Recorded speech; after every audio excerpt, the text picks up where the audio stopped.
No, it was very nice to see you all. Nice to see you. Yes. See you. And it's sort of Geordie Land in a sort of Hollywood lady sandwich. Yeah. Yes. Nice. A Geordie filling. Julianne, last time you were here, we teased you because you had lost so many Oscars. Yeah. But now, loser no more. No, well, because she'd lost loads of them. Yeah. Four of them. Lost 4. Yeah. That's careless, isn't it? But now, big winner. Big winner for Still House. Congratulations. Thank you.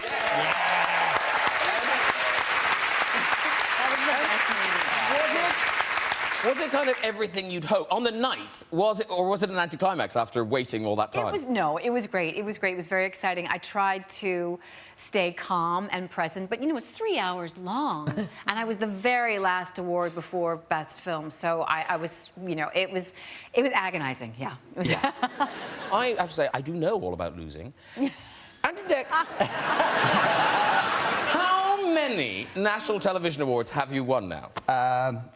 15 for best in a row. Wow. Whoa, in a row. No, it's pretty good. Yeah, in a row's irrelevant. 15. No, it's brilliant. It's brilliant. But look, my heart doesn't bleed for you. I mean, you've won a few awards yourself over there. You've got a BAFTA in your opening titles. Yeah, no, we were just throwing into a pond. But you've won Lifetime Achievement. Is it twice now? Is that for both lives? Is that how that works? I don't know what it's called. We won something, and it was some sort of outstanding contribution or something, and then we won it again, I think, a couple of years ago. So I don't quite understand how that works. Nor do I. I really don't. No, have you ever had to do loser face? You've never we've had to. We have over the years. Yeah. Rebel, do you have a loser face? Well, I haven't been nominated yet for an Oscar because they're racists. So I haven't. But I guess, like, if I went to the Oscars and then I lost, I'd just be like, show a tit or something. At least I'd get a lot of attention and wouldn't feel like the night was a total waste. Rather than just doing the, you know, the classic, like, just get a tit out. Yeah, do it. Nominate it next year. Yeah. No. Just a peek of nip through the shirt. Just a little bit of nip. But Rebel, you do go to award show. Was it an award show where you were sat next to Kelly Osbourne misbehaving? Oh, that was Jennifer Lopez's opening night in Las Vegas a couple of weeks ago. You get about, don't you? Yeah. I mean, I still haven't found love, so I try to get out there. You know. But you and Kelly were kind of looking for love. Yeah, and then we noticed Justin Bieber was sitting 2 rows behind us. And we thought, you know what, Valentine's Day is coming up, we're both single, let's just make a play for him. Like, at first we thought it would be funny, but then it actually worked. And we sent Justin a note through our bodyguard. I think we've got the note. Oh, really? So, dear Justin, my name is Kelly Osbourne, and my name is Rebel Wilson. We think you should take our sexy hot asses out after the show. Nothing weird. Yeah. And then we sent it to him. As you can see from Exhibit A, it is ticked 7 times, yes? So I believe that means, like, 7 dates he owes me. And, you know, I'm thinking horse riding or a private pool party. He hasn't, like, got back in touch with me about the actual date. And I should probably stop talking about it because you're going to think I'm, like, really weird.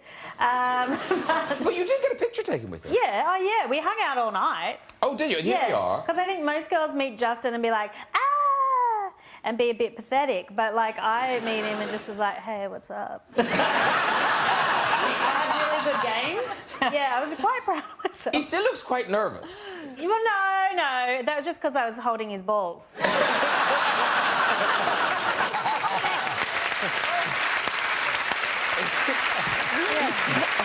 Now, let's talk about Julianne's new movie, Freeheld. It's released February the 19th in cinemas and on demand. Now, your last movie, Still Alice, dealt with a very difficult subject of early-onset dementia. Right. So this time, what have you brought us? Marriage equality and cancer. Yeah. Okay. Actually, it's a really, really wonderful movie. No, it is, and it's it is. based on a true story of this woman named Laurel Hester, who was a police detective in New Jersey, and she wanted to leave her pension to her younger partner, Stacey Andre, when she was diagnosed with lung cancer. And the county officials turned her down. So this only happened 10 years ago, and it really was their fight during the last year of Laurel's life that changed history and really paved the way for marriage equality in the United States. And it is a real, as you say, it is a really uplifting and inspiring it's story. beautiful, But yeah. you have that quality that you take something that should be quite depressing and make it sort of luminous and inspiring and lovely. Thank you. So- Well, she was a really inspiring person, Laurel Hester, and it was an honor to get to play her. And really, it is about how much you know, it's about love and how you want to continue to care for the people that you love in your life, you know. So in that way, it is very uplifting. And all the other uplifting is because it's now, happily, in America, it is now history. That's right. And we have very marriage recent equality, history, which but is a yeah. very, very big deal. So it's a kind of a nice thing to be able to look back on and to this. celebrate what they Yeah. accomplished. And her partner is still alive. Yeah, Stacey So Andre. presumably you got to meet her. Oh, and- yeah, I spent a lot of time with her. She still lives in the house that they lived in, and I also met her police partner, so was able to meet her family and really had access to everyone in her life. Wow. Well, look, let's have a look at a clip from Freeheld. This is you as Laurel, and your girlfriend played by Ellen Page. The wonderful Ellen She Page. is terrific. Yeah. And this is just after you've formalised your civil partner. And Ellen Page over there. Yeah. She's amazing. And the film was very personal to her, I Yeah. guess, because Absolutely. before filming, she came out. She came out, yeah, Which is about 8 commitment, months can I just before- say? yeah. That is commitment, Julianne Moore. You're slacking. Yeah. Pretending to be a lesbian. I know. Yeah. What was amazing was her first role as an out gay woman, Yeah. you know, playing a gay character, so it was really meaningful to her. No, I bet it was. But wasn't it that she thought you were going to be Miss See- Method and serious? Yeah, she thought I was really methody. I'm not. I'm not. Are you really not? Yeah, no, I'm just pretending. Yeah, it's all pretending. That's all right, yeah. Nothing real happens. So do real methody people then Yeah. get annoyed with you because... Sometimes they do because of how much I talk. Because I like to talk between takes about what I had for lunch and what I'm going to do this weekend and these shoes that I bought. And do you like the shoes that I bought? Should I take the shoes back? Or what do you think? Or do you want to have lunch? Or should we have lunch later? Or do you want a snack? All the way up to action. Yeah. And every once in a while someone will say, like, please be quiet for 1 minute. And don't you Yeah. sing a lot? Yes, yeah. I do. It does sound quite annoying. It is. So, Like, what sort yeah. of songs do you sing? Like peanut butter jelly time, peanut butter jelly time. It's getting more annoying. Well, what's the weird thing at home that your kids don't believe you when you laugh? Oh, my daughter says I have a fake laugh. I think I'm just trying to be, you know, when your kids say something, you're like, oh, honey, yeah. And she's like, Yeah, if I was a kid, I'd be going, no, this isn't yeah, working. that's fake. Honey, that's completely fake, Mom. So I'm like, no, I laugh like that. Now, and forgive me, because, of course, Ant and Dec, we forget, you are actors. We started as actors. Yeah, no, you did. Yeah. Biker Grove, I'm not sure if Rebel or Julianne are familiar with Biker Grove. No? Sounds very dramatic. It's very hard Yeah. hitting storylines in That back. was- Yeah. I thought this- you were a girl in that one. Then I realised it was leaves, yeah. This is a very rare picture because this is Dec and Ant. Oh, Yeah, the wrong way round. You're the wrong way round. Yeah. Are you always in the same position? We Yeah. try so people can remember which one's which, That's but it really- fails. Doesn't work. Doesn't work. That's Dec and Ant, or Duncan and PJ. You're PJ and Duncan. Yeah. Yeah. Yes. That's what now, we're doing now. in the show, which one of you went blind? Me, my character PG went blind. He was Okay. shot in the eyes. By paintball. That's really good. That's funny to you, yes? I was shot in the head and went blind. It was a freak paintballing accident where PG was in the middle of a love triangle and the two girls he was kind of messing around with shot at the same time and both paintballs hit him in the eyes. That'll teach him. Yeah. That'll teach him. But hey, there's no shame in soap opera acting because Julianne Moore, Oscar winner, I think I mentioned it earlier. That was your first job. Yeah, As the World Turns, he was called. Mm-hmm. How many years were you in that now? 3. It was my first big job. There's my family, my soap family. Me and my mom and dad and my grandparents and my brother and my little brother and my sister-in-law. And for 3 years, like, Yeah. a lot of things happened to you. Sure. I was kidnapped. I didn't go blind. Did you not? I did have amnesia. It turned out that my boyfriend was a killer, and he also slept with my half-sister / cousin because it was dark and he couldn't tell us apart. Could happen to anyone. I was like, oh, you couldn't tell us apart. Oh, okay. Did you forgive him? Yeah, of course, yeah. But then he turned out to be a killer, so it was a mess. Bad news bears. Yeah. And Rebel, lots of Australians who make it big in Hollywood have come through the Australian soaps. Yeah, the soaps like Home and Away and Neighbours. Not me. Did you audition for them or anything? I didn't even get a chance to audition. My very first agent meeting, I got rejected because they looked me up and down and said, "Yeah, you're not ever going to be on Home and Away, so we're not going to take you." Is that the only job in Australia? Yeah. But now, you tweeted this picture recently of yourself when you were starting out. Is this like a headshot you would use for auditions? This is my first acting headshot. Now, okay. there are a lot of questions. Okay,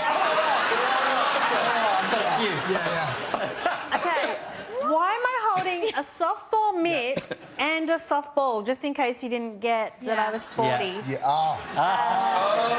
Yeah. You can play athletes, is that what you were saying? Yeah, I guess.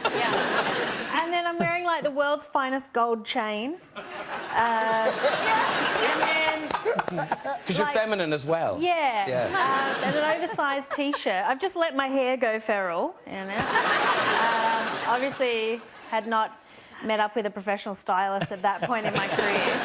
And then I just like the random graffiti, because I did come from like kind of the ghetto area of Sydney. So most people just have like a plain background. But you? Graffiti? Yeah, she's a rebel, like, yeah. But no wonder nobody thought I would be a professional actress with that headshot. Like, you can't stage something better. No. You look like you were in a great mood and then you saw something truly awful.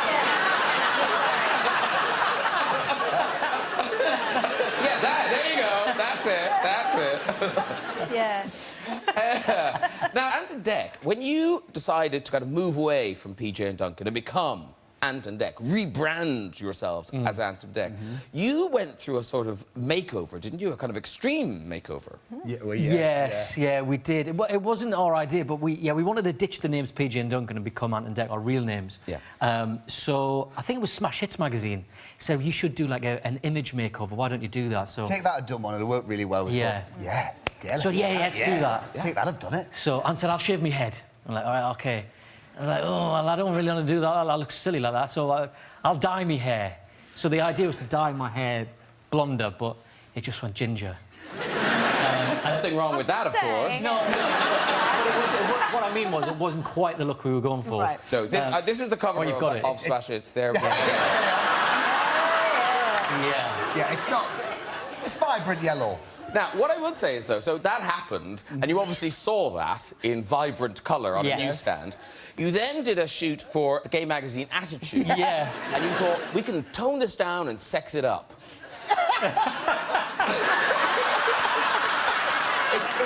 It's what they say down the bottom there. Oh, yeah, Ant and Dec, cocks of the north.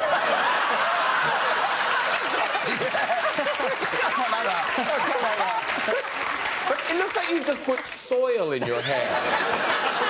I'm going to give potting clay in my hair. That's pretty much what I did. And then there is a brilliant picture inside. This is brilliant. No, don't worry, Ant, you're safe. No, this is Dec, and I don't know what the instruction was, what the photographer said to Dec, but he must have said, "Well, you're in a gay magazine.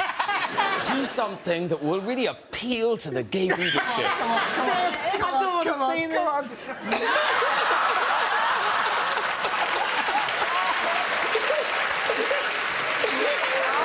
Stick your hand down your pants.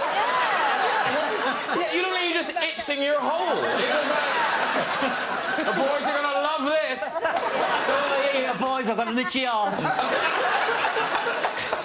Oh, God. Oh, dear. Different times. Different times. Is that your copy, by the way? Yes, it is. I've had it since. To be fair, there's a lot of stuff out there. If you dig deep enough, there's a lot of bad photos of us. Hey, but no, listen, Ant and Dec, back where they belong, Saturday nights. Takeaway is back on ITV on the 20th of February. And when people come on and say, oh, yeah, it's back, it's bigger and better, but it really is. Like, you've got this extraordinary live finale. Yes, from a cruise ship. Where will it be? I know. We're in Barcelona. So it's a cruise around the Med. So every year we give tickets away, and normally the winners fly off live on the final show of the series. But this year we're doing we're giving tickets away to a cruise around the Mediterranean, and we're doing the entire show live from a cruise ship, and it's harboured in Barcelona. Hopefully there's not an E. coli outbreak. Place to be. Norovirus could bring us down. It'd be an explosive show. Well, that's one of the things, we're not quite sure how it's going to go. I mean, that's the idea. And also the link could drop out, then you don't have to do it. Yeah, well, exactly. Yeah, just cut a wire. Not my fault. You were there. Yeah, we've got no idea. It's quite exciting. It's quite scary, but that's good, I think. But you've got lots of the same things coming back. Look, you know, lots of all the favourites. Little Ant and Dec are back. Little Ant and Dec, Undercover are back. And also we've got a new item called Who Shot Simon Cowell? And it's a weekly drama. It's like a weekly 4-minute drama with cliffhangers. Because you forget we're actually actors. Of course. And it was devised by Chris Chibnall, who wrote Broadchurch. Wow. So we've got really good... Great. We asked him on the off chance he went, yeah, we went, what? Okay, actually, I'll tell you what, save you explaining any more. We've got a clip. And this is the beginning of the ongoing drama of Who Shot Simon Cowell. In the shop going, is it? And why is the other girl exposing her bush? That's Sunita. It's a long story. Yeah.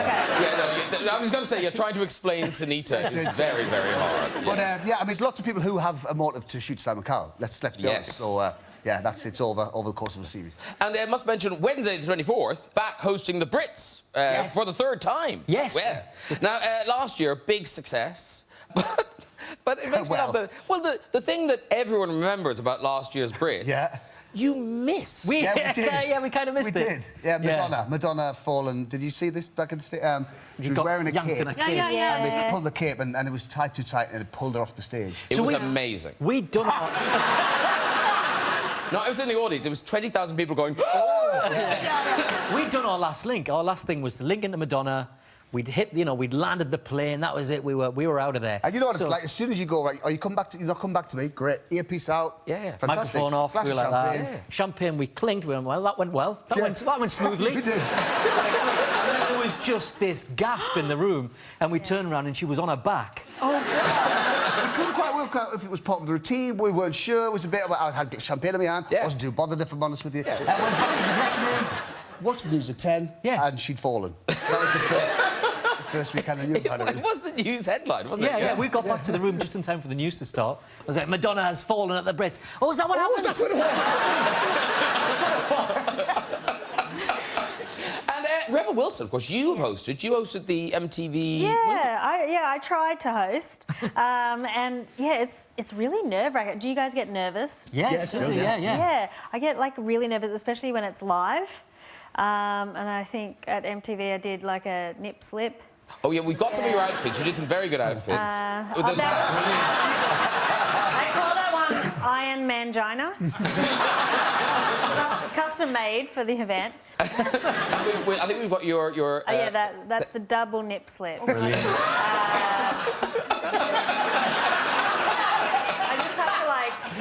Up the ante, slip situation. That's your Oscar loser face right there. Yeah. That got cut from the non-live telecasts. Really? Because when it really is live when you're doing those things, but then when they replay it, they cut out all the really super rude bits. And even a fake nipple would be too... Yeah, people thought it was real. When I grew up in Australia, weird stuff she could have been exposed to asbestos or something. She's Australian. Yeah. It could be a spider bite. Yeah. Now, ladies and gentlemen, it is Valentine's weekend, and Rebel Wilson brings us the perfect film in How to Be Single. It previews on the 14th, it opens everywhere on the 19th. So, Rebel, what's it about? Who are you in this film? I play Robin. She's like a functioning alcoholic. So, typecast again. I'm one of the 4 main girls, and the movie, getting smashed whilst filming the scenes. It was a really fun shoot. I can't remember a lot. But the movie basically follows myself, Dakota Johnson, Leslie Mann, and Alison Brie, who are 4 single women just living it up in New York City, and they have all very different ways of dealing with the fact that they're single. And you do get to kiss a lot of people in this film. Yeah. And is it you got to handpick them? Okay, so one of the days we were filming a big nightclub sequence where the director just wanted me to randomly pash a lot of the guys on the dance floor. So I got to choose which ones I wanted. And it's really embarrassing. Yeah, because the assistant director yells out, "Okay, if anybody does not want to kiss Rebel Wilson, stand over there." Only like 3 wankers went over. And then the rest, they were all lined up. And then I had to parade down and like choose. It was very embarrassing. And I chose, selection, different ethnicities, and then one African-American gentleman who I chose came up to me at the end of the day and said, "I just want to know that you've really changed my life." And I was like, at first I was a bit freaked out because I was like, were you gay and then now I've turned you? Or, did you have some disease and you've passed it on to me? Now I'm going to sue you and your life's really going to be changed. No, but really he was so honoured out of the sea of men to have been selected by me. And I was like, I feel like I've done good today.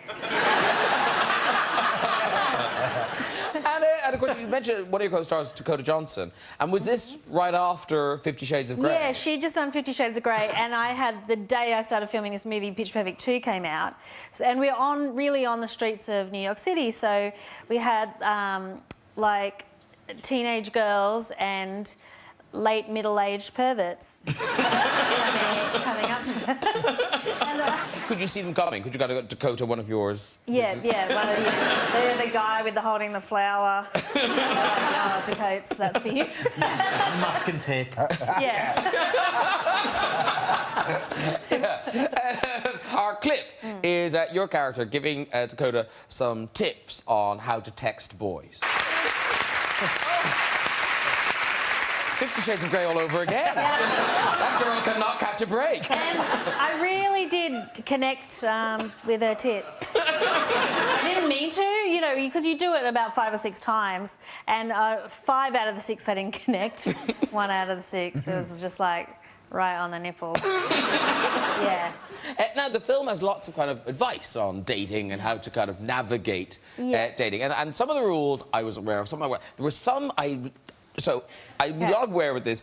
Explain dick sand. Okay. Dick sand is where a girl meets a guy and she kind of loses herself because she falls into his dick sand. Oh, yeah. Yeah. See, Julianne knows. Yeah. It's like quicksand. Exactly, but it's dick. But with dicks. You got it. I'm there. I've been in that. You said that out loud. You weren't just thinking that. You said it. Yeah. Oh, it's like quicksand, but But with it. Clever.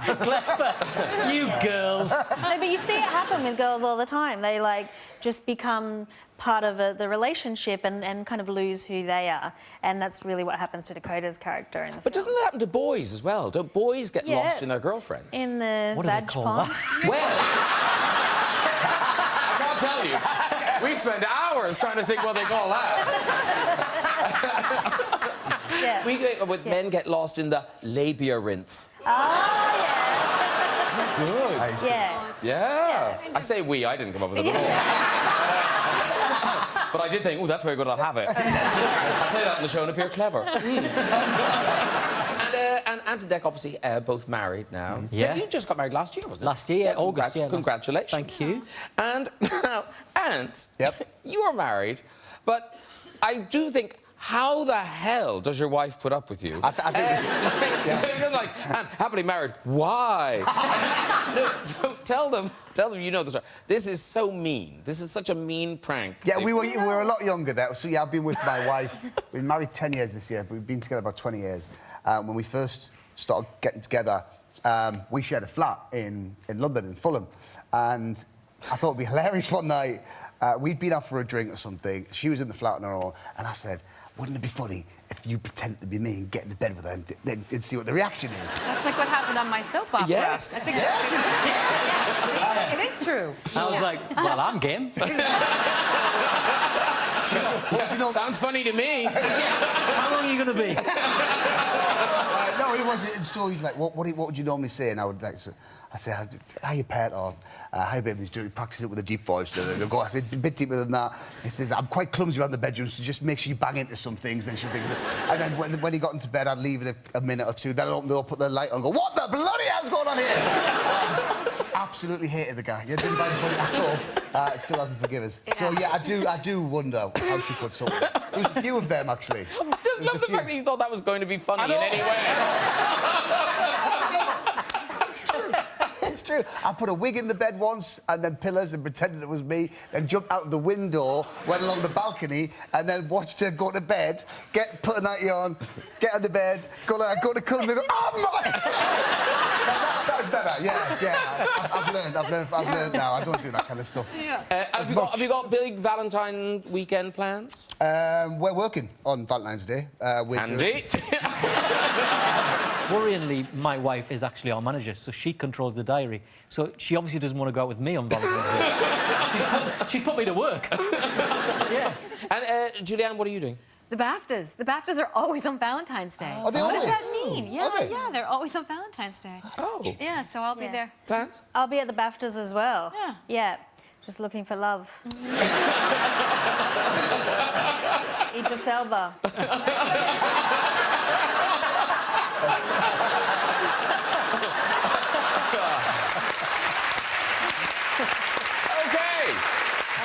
It's time for music. Now, this group are the hottest girl band in the world right now. They've already sold over 12 million records and now have 2 Brit Award nominations. Here performing Secret Love Song with Jason Derulo, please welcome Little Mix. Yes. OK, shove up. Okay. I think it's 2 and 2. 2 and 2. There you go. Okay. Lovely, lovely. Thank you so much for coming. And what a nice surprise, Jason Derulo showing up. That was very... Nice man. No, that was There's very... a spot for Jason.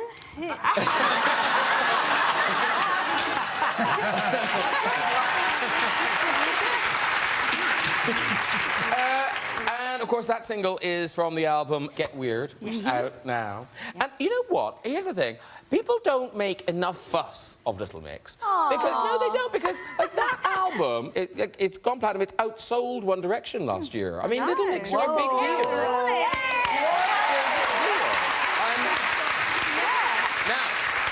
Album, very, very good, but... Now, I spare your blushes, but, ladies, this album a bit raunchy. A little bit. Yeah, we got a bit older with the lyrics, but some we had to change because the label wasn't too happy. Yes. Well, now, for instance, so AIDS is not a song about sportswear. No. Not quite. What is it about? It's about sex. There, she said it, ladies and gentlemen. She said it. Out of her young mouth came that disgusting word. No, it's what all I do... All day I dream about with you. Oh, well, I have no idea. With him? I think you're barking up the wrong tree there. It may remain a dream. We should say, by the way, a tour starting 13th of March in Cardiff, and then it culminates in, who knew, Sheffield Arena. Sheffield has an arena, and you're going to be in it. On the 23rd of April. Yes. And we should just say, not just nominated for 2 Brit Awards, good luck with them, but you have joined an amazing list of acts on the night. Yeah, we are absolutely crapping ourselves. Yeah. That's good to know. Yeah. Last year. Yeah. We'll take care of you, don't worry. Yeah. Oh, but it's We look after scary. you. Like, it's Rihanna, Justin Bieber, Adele. yeah, it's Adele, beautiful. Yeah. It's great. It's going to be a good night. Yeah. We're excited, though. And what are you All doing? What are you doing?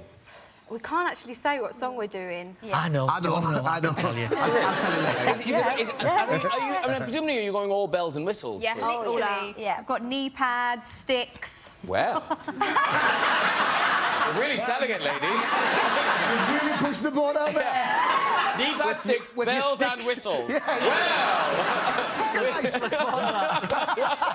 That's the end of the show right there. That is it. Listen, good luck. Thank you for coming to that. And best of luck at the Brits with your nominations. Thank you very much. Little Mix, everybody. Just before we go, we do have time for a visitor to the big red chair. So it's you there. Hello. Hello. Hi. Hi.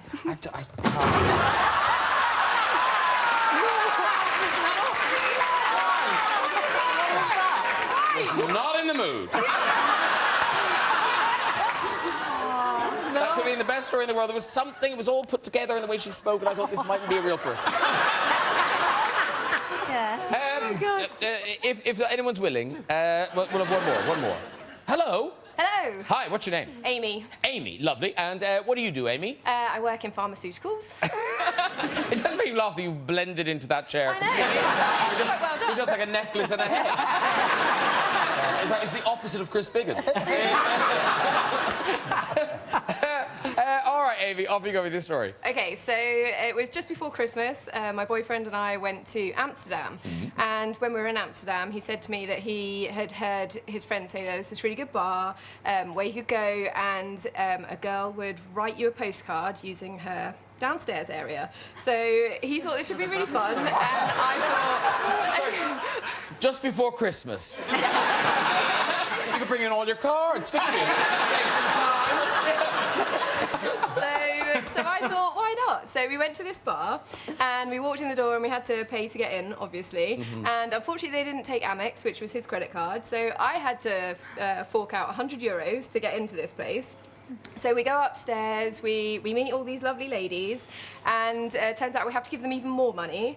And then it transpires that we can't just get the postcard. We have to buy a package of products. So I didn't sign up for this, but Steve was like, I really, really want this postcard. So I was like, OK, we'll do that. so OK, just, I need to know this right now. Yeah. Are you still with this man? Yeah. OK. So anyway, so we pay her some more money, and then what happens is I just think Steve's going to do all this stuff. But then the woman's like, no, you have to do it as well. So I ended up... She had to write... No, I didn't write the postcard. Oh, it's gone. If you can do that, you can walk. Here's a pen. Have a go. Anybody got a Sharpie? No, I definitely didn't do that. OK, so what? So Amy, you have to do something, yes? Yeah, so she made me massage her boobs and her bum. And, yeah, it's pretty traumatic for me. So... Have you got the address of this place? I think she's got it written down somewhere.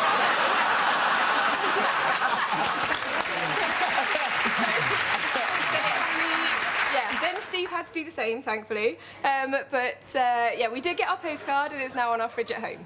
So there's our story. Wow. I think she deserves to walk. Yeah? Walk, Amy, go on, walk. Well done, everyone! If you'd like to join us on the show and have a go at Big Red Chair, you can contact us via our website at this address. And that is it for tonight. Please thank a huge thank you to my guests, Little Mix, Rebel Wilson, and Julianne Moore. We are taking a short break, but we will be back later in March. Meanwhile, do join me next week for a special look back at some of the highlights from this series. I'll see you then. Good night, everybody. Bye-bye.